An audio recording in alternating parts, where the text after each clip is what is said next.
and also talk a bit about the Fed rate meeting. So that's coming up in less than 12 hours time now. Let's actually begin with that. Um, so obviously interest rates, big thing for markets, at least used to be. I was talking with a colleague of mine, and he was like, he's been trading probably for, not trading, but been in the market for I think 30 years or something like that, and he sort of disagrees a bit. We'll see what happens. I mean, we'll definitely see some reaction maybe today or probably the next meeting. So let's begin with some of the expectations ahead of today's rate meeting. Let's take a look at how they have developed so far. So the interest rate right now is between 225 and 250 basis points. That's the current one, and the likelihood of interest rates being unchanged is 75.8%. So no one really, well, just the 24.2% that anticipates some sort of a rate cut. So and I think what's going to happen here is that they will just tell us that in July they're going to cut, because the likelihood of the interest rate remaining unchanged in the 31st of July meeting is just 16.3. So normally, if we just think about it, if the Fed doesn't cut rates today, which they probably won't do, then obviously these would be surprised. So you could, if you look at that isolated, you could have seen the dollar maybe gain a bit.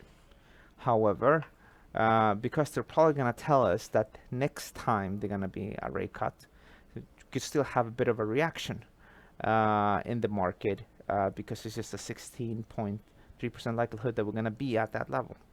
Because the way it operates, or the way it works, is that the Federal Reserve, they look at what people think the interest rate is going to be by the end of the year, next meeting, and so on and so on. Because these expectations, they take them and then they put them into their economical models, right? So given these expectations, given that interest rates are at these levels, what's the economic growth going to be? So if the market sort of starts to predict that interest rates are going to be too low, then that means that their GDP numbers or estimated growth numbers for the future are probably going to be a bit higher, because lower interest rates usually stimulates growth and vice versa. So if they generally thought that maybe interest rates are the market what they're pricing in is too low now, then they had ample amount of opportunity to tell us that that's not the case. And that's something they did in the beginning of the year. You might remember I said that we need more bad data, and if the bad data sort of materializes, they're probably going to tell us. But for now, and in the beginning of the year, that was not the case. In the beginning of the year, you had that sharp decline in the PMI indicators, sharp decline in stock markets. But I was saying that probably they're not going to cut until they have more bad data. Surely in May, they got the very soft NFP, and inflation as well has been very soft as well. So suddenly they need to make a change to review here. Now, sometimes the market gets it right, sometimes the market gets it wrong. Most of the time, I would say the market gets it wrong, because I remember many years ago, everybody was sort of saying, "Oh, they're gonna raise interest rates, they're gonna raise interest rates, they're gonna raise interest rates, they're gonna raise interest rates." I think it took about 3 years until they actually raised interest rates, and when they raised it, they only raised it once. And now lately, it's been a lot of people, not a lot of people necessarily, but in general, sort of bearish undertones to most things, and finally now they're starting to get it right, and I think now they could get it right again. And the reason for this, the economic data has been softer, and then you have the Fed, which are looking at this and could clearly have told us, no, we're not gonna cut interest rates, but they haven't. They've done the opposite.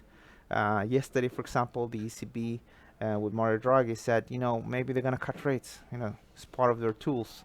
And that is something, that's preparing the market for something. They don't have to cut, but they could cut.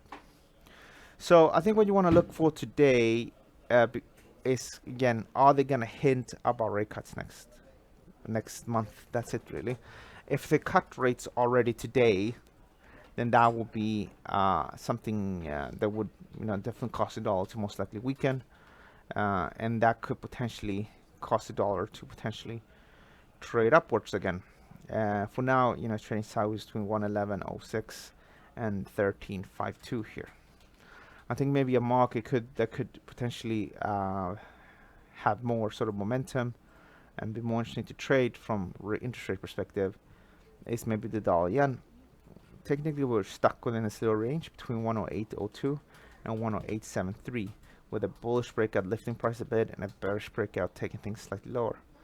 But if we ignore that, then I will still say that probably somewhere up here, people are going to short sell, and they're also probably going to short sell and a break to 107.54.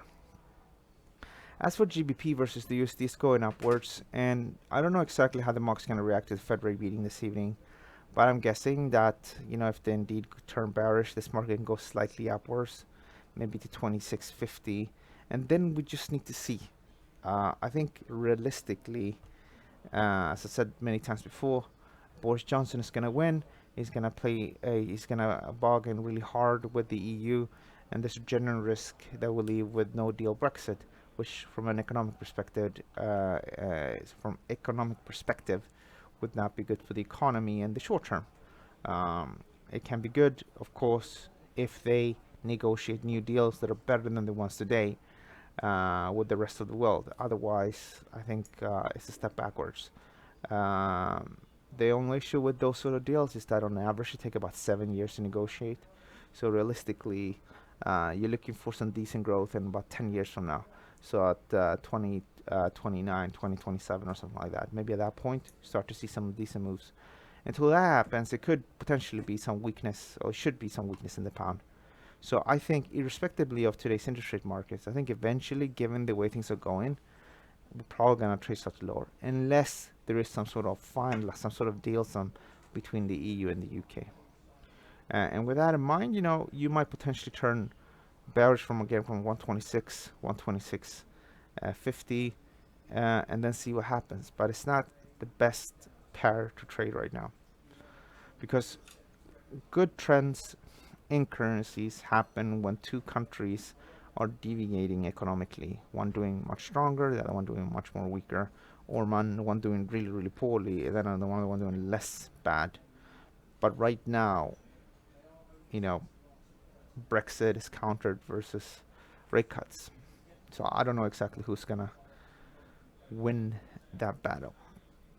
Now here are gold prices, and yesterday we said probably want to be getting involved here. So the market bottomed out in the buy zone, pushed upwards.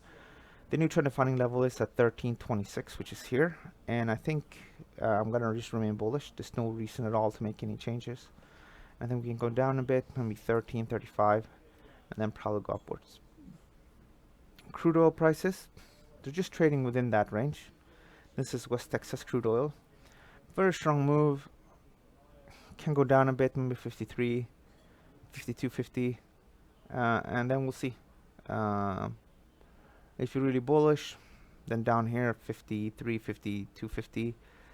Next, where you want to start to build a long position, targeting levels up.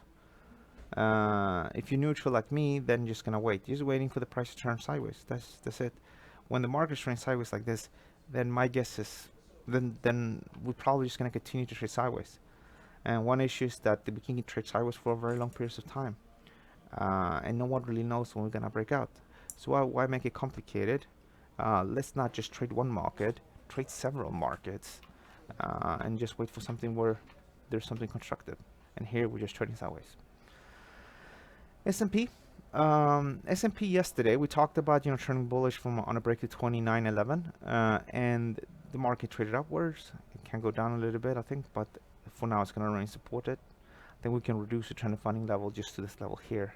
No real change to the outlook. And German DAX, I turned bullish here as well. So it's quite powerful when we see the market slump and then quickly go upwards. I think here it's just the market getting excited about potential rate cuts from the EU and the ECB, sorry. If we revisit that breakout point, I think that makes sense. It wouldn't surprise me at all, in fact, if we go down. But as long as we're above 11,988, then the trend is bullish. Let's quickly take a look at Bitcoin today. So this is Bitcoin, and the market It's trading. This is the next level, and this is the May 2018 high, and this is the March 2018 high. I think was quite interesting. I think last time I checked, I think we corrected to the first Fibonacci level. So we just corrected to the first fib level. This has some implications. One implication is that maybe gains are gonna slow for a little bit. When we're trading down here, just touching the first fib is rather normal. Obviously, it is a bullish trend. You have the May 2018 high, then you have the March 2018 highs. And I think just looking at this on the daily chart for now, the market is clearly bullish above this high, which is, sorry, this low, which is 7456. If we would apply some fibs to this section here, then these are your levels. So probably 8,691. So potentially somewhere down here, market will probably turn bullish again and then head upwards. It doesn't mean that a calm break upward immediately, and it definitely doesn't mean that one should short sell. But if you're looking for a decent risk reward entry, then this is where you should be looking at. In general, like, it doesn't matter what you trade, the risk reward ratio is really important for all markets. So if you have several trade ideas and you don't know which one to trade, then the best thing is actually just to trade the one that has the best risk reward ratio. Not necessarily the best, but best combination of general story, general correlations, and then risk reward ratio. Because if you just go for the one with the best reward ratio, there is an inverse correlation there, where if the risk reward ratio is just too good, then in general you would there's less likelihood of actually being profitable. So we have Ronnie in the chat box. Good morning to you, sir, and good morning to everybody else watching. Don't forget to hit that like button, guys, before you leave. We've got a question from Ronnie. What do I think about copper? Can it reach 29.50? Let's take a look at copper. So you said 29.50, which is here on this chart. So the market itself, since August 2018, is in some sort of a sideways market, right? And stock markets are quite bullish right now, so people are lifting that up. And this market could potentially, I think, maybe 2080, 2090, because within that range. So as long as you trade within these two levels, then I would be bullish. Now in the longer run, so what could drive this? Well, some sort of a truce or indication from Donald Trump he's not going to raise tariffs, even though I think the fact that he already raised tariffs is going to cause softer economic data going forward. I think that could be something. But if they remove tariffs and we sort of go back to normal, then maybe we can have a bit of a move. The Chinese is involved in a lot of stimulus in their economy. The American economy as well is enjoying the benefits of the tax cuts, which is another sort of stimulus. So overall, I think if we didn't have trade wars, copper will probably be higher, I think. But because of trade wars and because I think data will continue to come out bad, for example, NFP should be on the 4th of July. Actually, 5th of July. And that could potentially cause, if the numbers are bad again, the mood in the market is going to change so much. If the numbers are again 75, 50K, people are going to get panic. Don't forget that NFP by itself, it can go negative. A lot of people forget that, but it can go minus 100,000, minus 200,000.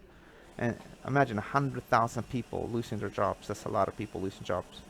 So I'm not saying that's going to happen, but I think it's going to be slow growth. So I think eventually we'll have this massive head and shoulders triggered with a big head, with a big left, and with a big right shoulder. And we'll take this out. You're looking realistically for a drop towards 2016 lows. Um, and these patterns can be quite powerful.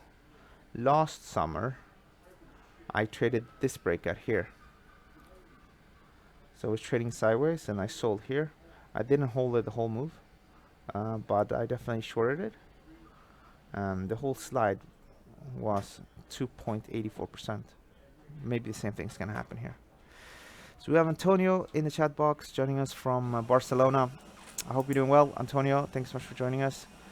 And Ronnie, of course, I already said good morning to you from Scotland. We have some new stuff actually that you want to pay attention to. We have the premium course now. So on the ATFX, I won't be able to show you actually, but I don't think I have the logins here. Let's see. Right now, for any account holder of ATFX, we have the ATFX Premium Trading Course. It's something I recorded here at the offices of ATFX, and it's an educational course. The similar content when I was, well, I'm still, doing Londinium FX, and these separately, or these in conjunction, the tickets to watch this presentation was £1,000. It's possible still to buy them, like you buy some of these, not all of these, because this is new content. But you buy them for $2.99 per video. Why $2.99? Well, because realistically and hopefully you'll make some money on the back of it. If not, you're gonna not lose all your money, which is also another way of saving. So what this is right now is educational courses. So I have not, let me see, I don't have them embedded here, but they look like this, okay? So the whole content is about 3 hours and 45 minutes.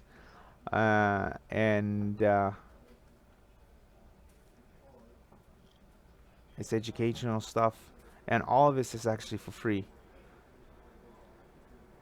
So you can get that with any sort of ATFX account right now. To help you with your trading, you get Trading Central. You got the two things here: the research platform, which is the classic one with the technical analysis. You have the future ideas, which is a bit like auto chartist, and then you have the market outlooks, which you can get for free anyway, but you can find them here. The Q3 one should be hopefully, well, it's gonna be live maybe next week or so. And then you have the premium course here, which is all for free right now. So that's something you want to check out. You get that with, doesn't matter if you have a standard account or an Edge account. However, eventually this is just going to be for Edge account. So minimum deposit $5,000. Okay, I think we're going to wrap things up. Guys, if you have any questions, just let me know. As well, if you want to be added to my WhatsApp list, then send me a message. I'm going to give you the link here. You just need to click on that link. Just give me a second. I'm going to load a link here. I know for some of you guys it doesn't work, and it has to do with the way the number has been saved on your phone. So the best thing is actually just to delete my phone number. Contact me and we can work on it, because you need to delete the phone number. I need to send you a new message and you need to save from the beginning. It has to do with the way country codes are saved. With some phone it works immediately. In fact, for most people it works immediately, but for others it doesn't work. It just takes a bit more work. So let me just load that link.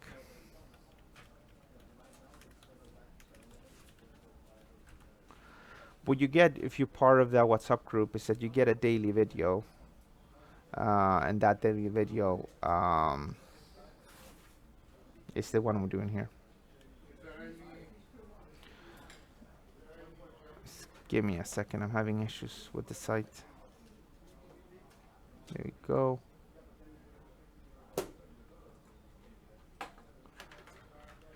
So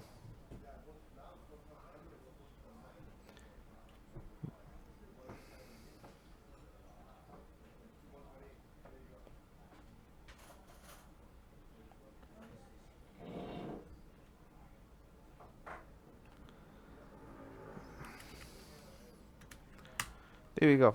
The phone numbers there as well. Okay, guys, we're gonna wrap things up. Don't forget to hit that like button, and I'll see you guys tomorrow, same time here at atfx.com. Have a great day and happy trading. Bye bye.